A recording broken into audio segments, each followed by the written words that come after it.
Alhamdulillahi Rabbil Alamin. Wassalatu wassalamu ala habibi Rabbil Alamin Sayyidina wa maulana wa qurrata ayunina Muhammadin wa ala alihi wa sahbihi ajma'in, amma ba'd.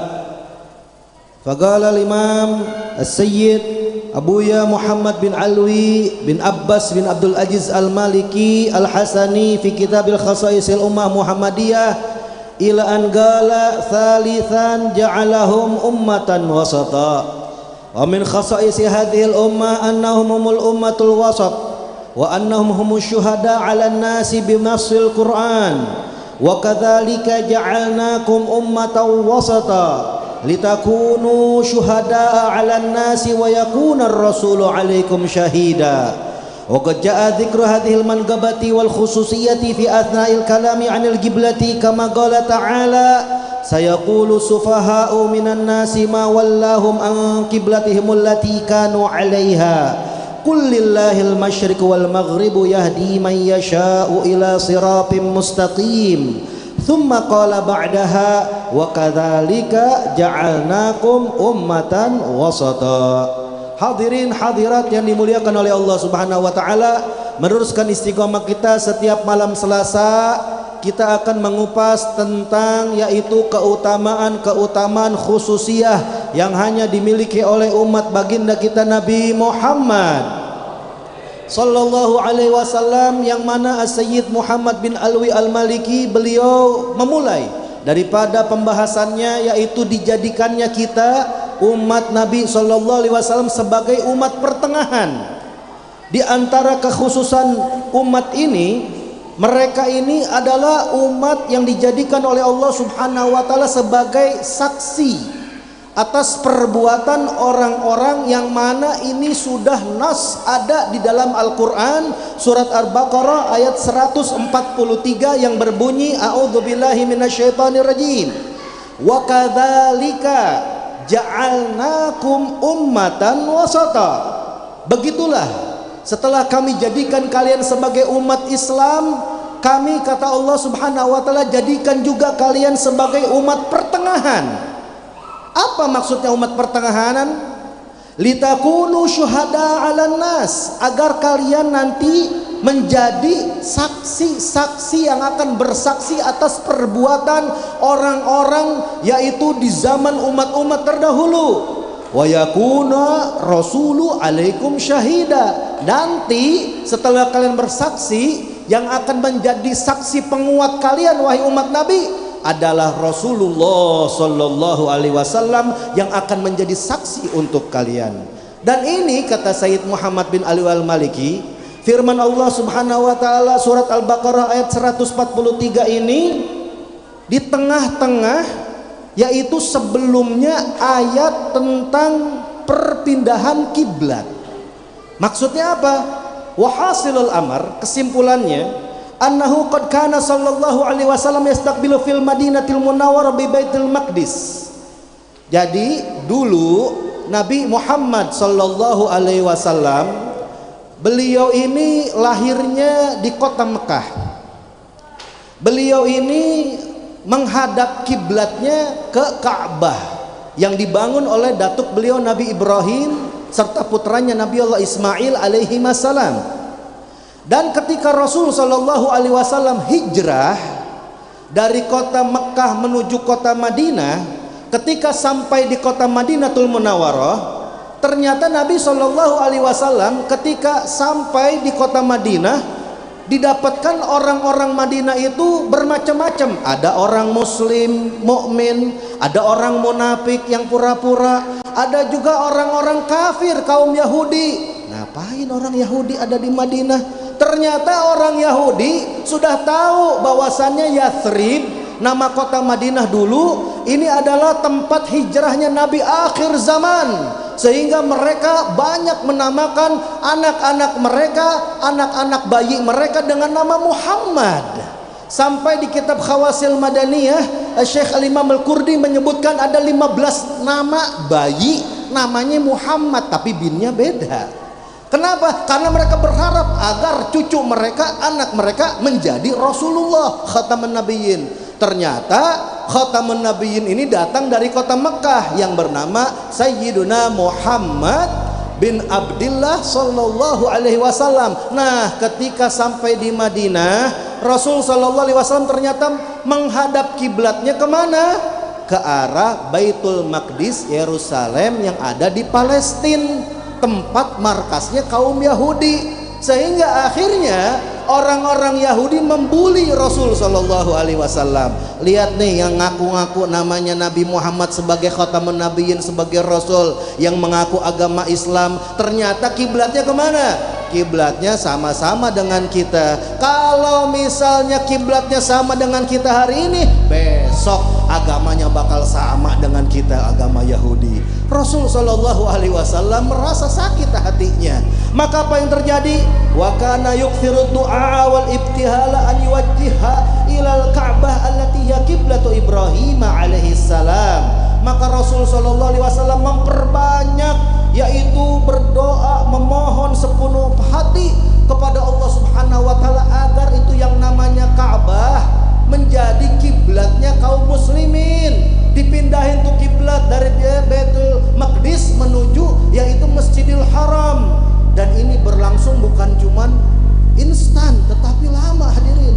Nabi sallallahu alaihi wasallam ini memiliki khususiyah. Beliau ini lahir di kota Mekah hari apa hadirin? Hari Senin. Rasul sallallahu alaihi wasallam mendapatkan wahyu hari Senin. Rasul sallallahu alaihi wasallam hijrah sampai di kota Madinatul Munawwarah hari Senin, tanggal 12 Rabiul Awal. Dan Rasul sallallahu alaihi wasallam meninggal dunia hari Senin, tanggal berapa? 12 Rabiul Awal. Makanya nggak ada haulnya Nabi Muhammad, yang ada maulid Nabi Muhammad sallallahu alaihi wasallam. Nah, Rasul sallallahu alaihi wasallam ini dari tanggal 12 Rabiul Awal itu memohon, wajahnya naik ke atas langit, turun lagi, naik lagi ke atas langit, mohon turun lagi. Dan ini berlangsung bukan sebentar hadirin, tapi terus sampai tahun berikutnya, sampai bulan Sya'ban, sampai nisfu Sya'ban, tanggal 15 Sya'ban, setelah menghadap ke Baitul Maqdis kurang lebih 17 bulan 3 hari. Ini Rasul sallallahu alaihi wasallam akhirnya apa? Beliau, kata Sayyid Muhammad, fa ujiba ila dzalika, dijawab permohonan Rasul sallallahu alaihi wasallam, wa umira bitawajjuh ilal baitil atiq, dan diperintahkan Rasul sallallahu alaihi wasallam untuk menghadap kiblat ke Ka'bah, ke Masjidil Haram, sampai Allah turunkan qad nara taqalluba wajhika fis sama. Sungguh kami telah melihat bolak-balik seringnya kamu menengadah wajahmu ke atas langit wahai Rasulullah. Dan Allah tahu keinginan Rasulullah. Fala walan waliyannaka qiblatan tardaha. Maka kami, kata Allah Subhanahu wa taala, akan mengarahkan, memalingkan wajahmu itu ke arah kiblat yang kau ridhoi, yang kau senangi, yaitu di Ka'bah, Masjidil Haram di kota Mekah.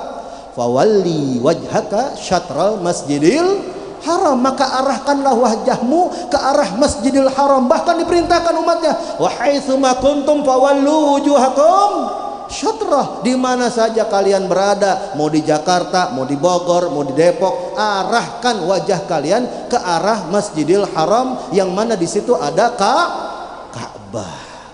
Nah, ini dia.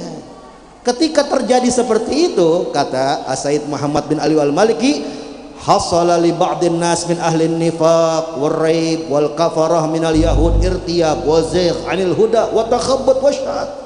Ketika berpindah kiblat nih, ketika berpindah kiblat ini emang heboh, viral di Madinah. Kenapa? Karena selama 1 tahun 5 bulan 3 hari ngadepnya ke arah Baitul Maqdis, tiba-tiba beda, berubah.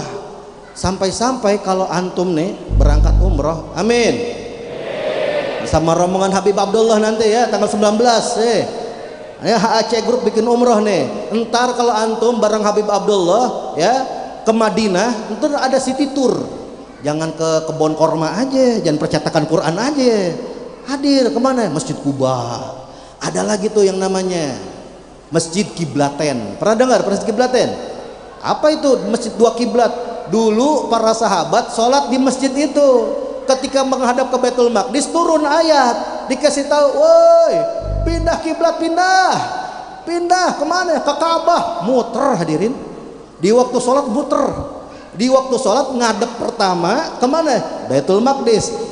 Bagian berikutnya ngadep ke Ka'bah. Akhirnya diabadikan tuh masjid, jadi namanya Masjid Kiblatain. Akhirnya orang-orang nifak, orang-orang munafik, orang-orang Yahudi ngebully Rasul Shallallahu Alaihi Wasallam, dan mereka ini ragu, ini agama apaan?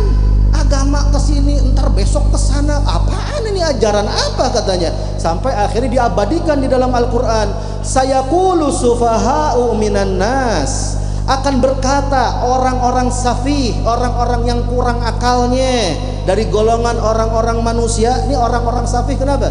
Karena Yahudi begitu, kalau ngabdat kiblatnya sama dikatain, agamanya sama sama kita. Ntar kalau beda dikatain juga, tuh agama apaan tuh, kan lucu namanya. Orangnya berarti apa? Egois. Orangnya apa? Bego. Orangnya apa? Goblok namanya. Kalau barang dikatain, nggak barang dikatain juga. Apaan kayak begini? Sayaqulu sufaha'u minan nas ma wallahum an qiblatihim allati kanu 'alaiha. Apa yang membuat orang-orang muslim memalingkan kiblat mereka dari yang mana dulu menghadap ke Baitul Maqdis? Apa jawaban Allah Subhanahu wa taala? Fa anzalallahu jawabahum fi qaulih. Maka Allah jawab itu ucapan orang-orang Yahudi, orang-orang munafik. Qul, katakan wahai Rasulullah, lillahil masyriq wal maghrib, milik Allah itu yang ada di timur dan ada di barat, terserah Allah. Allah Tuhannya. Ini mik punya siapa? Misalnya punya ustadz, mau taruh di bawah, mau taruh dipegang, mau dikantongin, terserah. Kenapa? Dipegang. Begitu juga Allah Subhanahu wa taala. Allah terserah Allah memiliki kemampuannya. Yahdi may yasha'u ila siratim mustaqim. Allah memberikan hidayah, petunjuk kepada orang yang dikehendaki oleh Allah Subhanahu wa taala menuju jalan yang lurus. Lihat bagaimana keutamaan Rasul Shallallahu alaihi wasallam, kiblatnya aja berubah. Sampai Sayyidah Aisyah radhiyallahu taala anha itu berkata kepada Rasulullah, ma raaitu rabbaka ma ara rabbaka illa yusari'u fi hawak. Saya enggak lihat Tuhanmu wahai Rasulullah kecuali pengen buru-buru, bergegas ingin menggabulkan apa yang jadi keinginanmu wahai Rasulullah. Rasulullah pengen pindah kiblat cuman ngelihat doang, wajahnya ke atas, nunduk lagi, gobul langsung. Walaupun dengan proses yang panjang tapi bakal digobul. Maka insyaallah berkahnya kita hadir istiqomah, mau hujan, mau jauh, mau dekat, hadir majlis Nurul Mustafa, insyaallah Rasulullahnya aja di bulan Sya'ban diijabah doanya oleh Allah. Semoga kita yang hadir diijabah doa-doa kita oleh Allah Subhanahu wa taala di bulan Sya'ban, diijabah, digabulkan oleh Allah Subhanahu wa taala cita-cita kita di bulan Sya'ban. Semoga tahun ke depan lebih baik lagi. Semoga pandemi ini menjadi endemi. Semoga kita bisa berdakwah lagi di Jakarta, hadir di setiap tempat-tempat wilayah-wilayah, membaca salawat kepada Nabi Muhammad. Allahumma barik lana fi Sya'ban. Allahumma barik lana fi Sya'ban. Allahumma barik lana fi Sya'ban wa balighna Ramadan wa a'ina 'ala siyam wal qiyam wal 'idkan minan nar ba'al qabul wal ghufran wa salhaqul lisyan wa dukhulil jinan ya azizu ya rahman. Wa sallallahu ala sayyidina Muhammadin wa ala alihi wa sahbihi wa sallam. Wa lakum minkum. Wassalamualaikum warahmatullahi wabarakatuh.